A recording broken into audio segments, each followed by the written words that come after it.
Welcome back. Today, we're breaking down the 7-point story structure, and we're using Harry Potter and the Philosopher's Stone to show you exactly how it works. This framework was made popular by author Dan Wells, and it's one of the best tools for pacing your story and building a character arc that feels real and satisfying. Let's get into it. What is the 7-point story structure? Think of it as a map with 7 major stops. Each stop moves your character forward, not just through the plot, but through a personal transformation. By the end, your protagonist should be a completely different person than they were at the start. Let's walk through all 7 points one by one. Point 1, the hook. This is your starting line. It shows us who the main character is, what their normal life looks like, and what feels missing or broken in their world. Here's the golden rule. The hook should be the exact opposite of where your character ends up. If they finish the story as a brave leader, they need to start as a timid follower. That gap between start and finish, that's your character arc. In Harry Potter, we meet Harry living a miserable life with the Dursleys. He's treated poorly, he's lonely, and he knows nothing about being a wizard. Strange things keep happening around him, but he has no idea why. Right away, we're curious, and we care. That's what a strong hook does. Point 2, plot point 1, the inciting incident. Something disrupts the character's normal life. This is the moment that kicks off the real story, the no going back, moment that pulls them out of their comfort zone.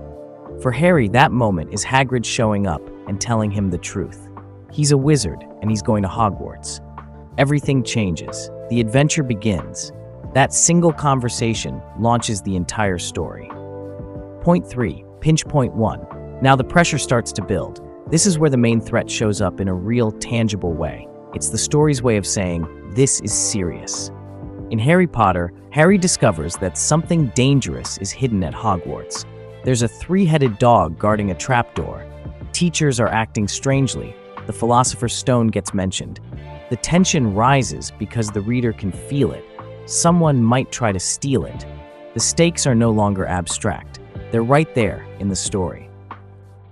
Point 4, the midpoint. This is the biggest turning point in the entire story. Before this moment, your character has been reacting to what's happening around them. After this moment, they start acting, making choices, setting goals, taking control.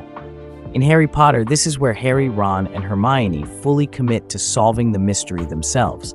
They discover who Nicholas Flamel is. They figure out what the Philosopher's Stone actually does. They start investigating Snape. Harry goes from a curious new student to someone actively trying to stop a villain. That shift is everything. Point 5, pinch point 2. Just when things seem to be under control, they get worse. This is the all hope is lost beat. The threat hits harder. Failure feels possible. The pressure is at its highest. In Harry Potter, the danger becomes very real. Harry is convinced the stone is about to be stolen.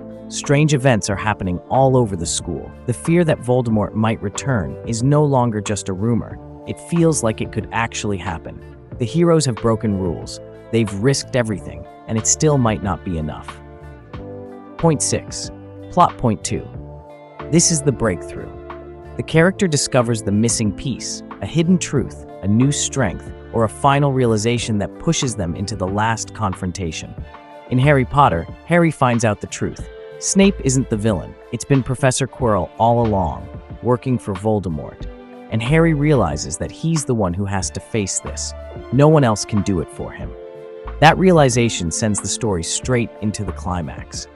Point 7, the resolution, the final showdown. The conflict is resolved. And most importantly, the character's transformation is complete. They've become the person they needed to be to survive this moment. Harry stops Quirrell from getting the stone and returns safely.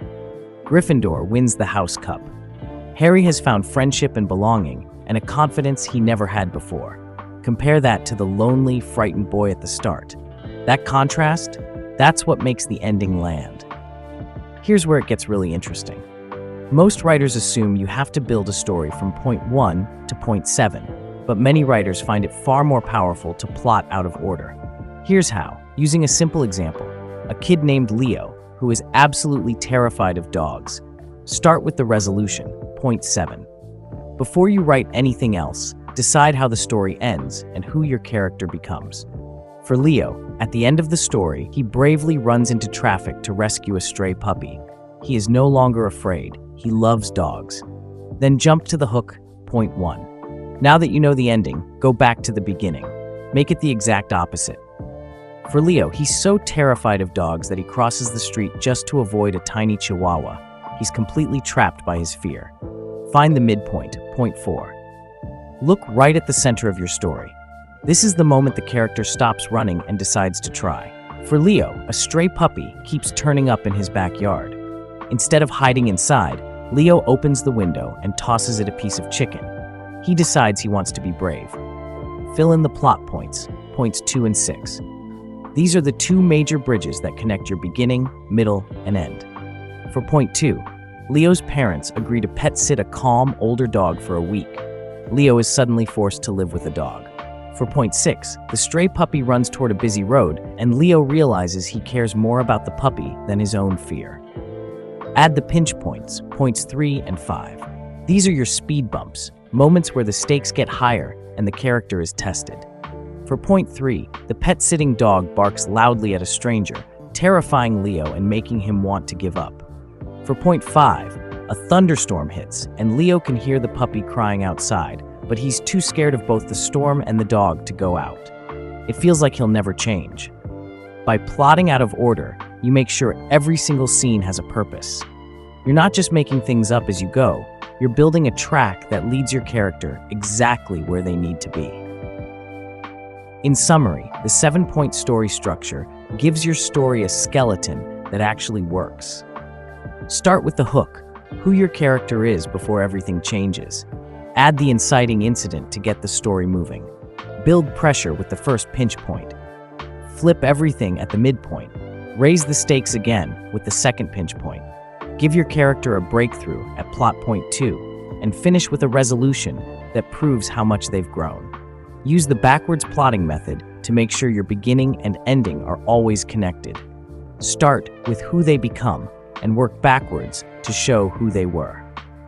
If you found this helpful, like the video and subscribe for more writing tips. See you in the next one.